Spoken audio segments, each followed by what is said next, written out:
Halo semuanya, perkenalkan nama saya Yohana Syes Rasudin dengan NIM 2423812092.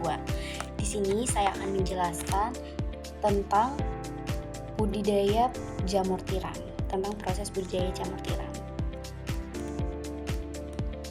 Hal pertama yang harus kita lakukan adalah persiapan bahan. Langkah pertama, kita siapkan semua bahan utama untuk media jamur tiram, yaitu serbuk kayu, dedak padi, kapur, tepung jagung, air, dan larutan Me4.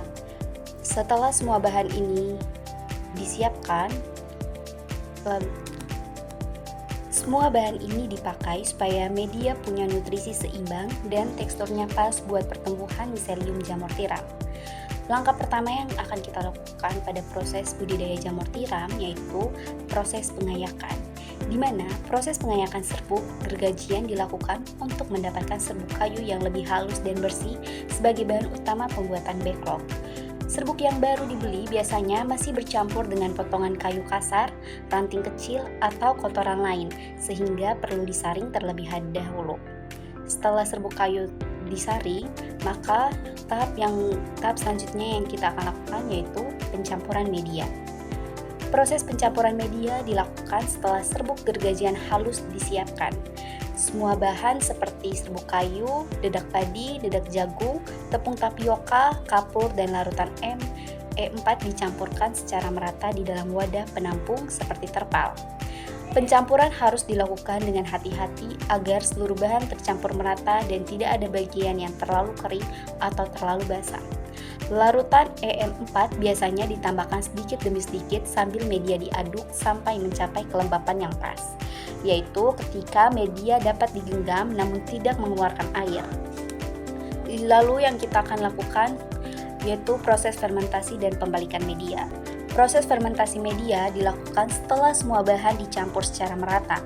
Media yang sudah jadi kemudian ditumpuk dan ditutup menggunakan terpal agar proses fermentasi berjalan dengan baik. Fermentasi berlangsung selama kurang lebih 7 hari, di mana pada tahap ini media akan mengalami peningkatan suhu dan pelapukan alami, sehingga teksturnya menjadi lebih halus dan nutrisinya lebih siap diserap oleh miselium jamur. Selama proses fermentasi, dilakukan juga pembalikan media setiap 1 atau 2 hari sekali untuk menurunkan panas berlebih dan memastikan seluruh bagian media terfermentasi secara merata. Setelah proses fermentasi, maka selanjutnya adalah pengisian backlog. Proses pengisian backlog dimulai setelah media selesai dicampur dan difermentasi. Media yang sudah siap kemudian ditimbang sebanyak 1,5 kg untuk setiap kantong plastik tahan panas. Media yang telah ditimbang dimasukkan sedikit demi sedikit ke dalam plastik. Setelah itu, penggunaan botol kaca atau botol plastik berfungsi sebagai alat pemadat. Botol ditekan-tekan ke dalam media untuk memastikan media benar-benar padat dan tidak banyak rongga udara, sehingga pertumbuhan miselium nantinya lebih merata.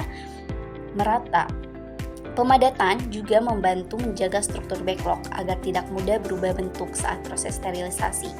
Setelah media terisi penuh dan padat, bagian atas plastik dipanjangkan, lalu diberi cincin atau ring, dan diletakkan kapas sebagai penutup.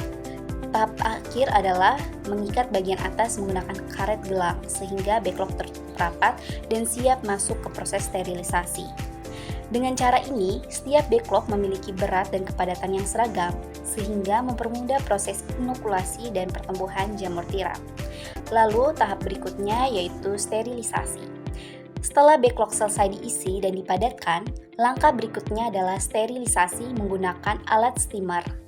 Steamer bekerja dengan memanaskan air hingga menghasilkan uap panas yang berfungsi membunuh bakteri, jamur liar, dan mikroorganisme lain yang dapat menyebabkan kontaminasi pada backlog tersebut. Backlog disusun rapi di dalam steamer, biasanya dengan posisi berdiri agar uap panas dapat meresap merata. Pada bagian luar steamer dipasang timer otomatis untuk mengatur durasi pemanasan. Sterilisasi dengan steamer umumnya memerlukan waktu 7 jam, tergantung kapasitas alat dan jumlah backlog. Suhu uap biasanya mencapai sekitar 10 derajat Celcius, cukup untuk mensterilkan media tanpa merusaknya.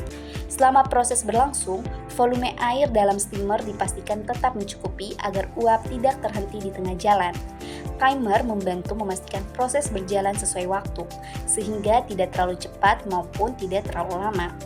Backlog dibiarkan berada dalam steamer hingga proses selesai dan tidak langsung dibuka agar tidak terkena udara luar yang membawa bibit kontaminan. Setelah pemanasan selesai, backlog didiamkan terlebih dahulu hingga suhu turun dan benar-benar dingin sebelum masuk ke tahap inokulasi bibit. Dengan sterilisasi menggunakan steamer, media menjadi lebih bersih, steril, dan siap untuk ditanami bibit jamur tiram. Tahap yang ketujuh adalah inokulasi bibit. Setelah backlog dingin, masuk ke tahap inokulasi bibit jamur. Tahap ini harus dilakukan di ruang steril. Bagian atas backlog dibuka, kemudian bibit jamur tiram dimasukkan ke dalam lubang backlog. Setelah bibit masuk bagian atas, ditutup kembali menggunakan kapas dan kertas atau penutup khusus. Tahap ini sangat menentukan keberhasilan pertumbuhan jamur. Proses yang kedelapan adalah inokubasi. Backlog yang sudah diinokulasi dipindahkan ke ruang inkubasi. Backlog disusun di rak suhu dijaga sekitar 24-28 derajat Celcius dan ruangan dibuat gelap. Di tahap ini, miselium akan tumbuh menyebar dan menutupi seluruh media. Proses inkubasi biasanya berlangsung sekitar 20-30 hari. Itulah proses pembuatan media jamur tiram dari persiapan bahan sampai pembinaan setelah inokulasi. Seluruh tahap harus dilakukan dengan teliti agar pertumbuhan jamur berlangsung optimal. Sekian dari saya, terima kasih.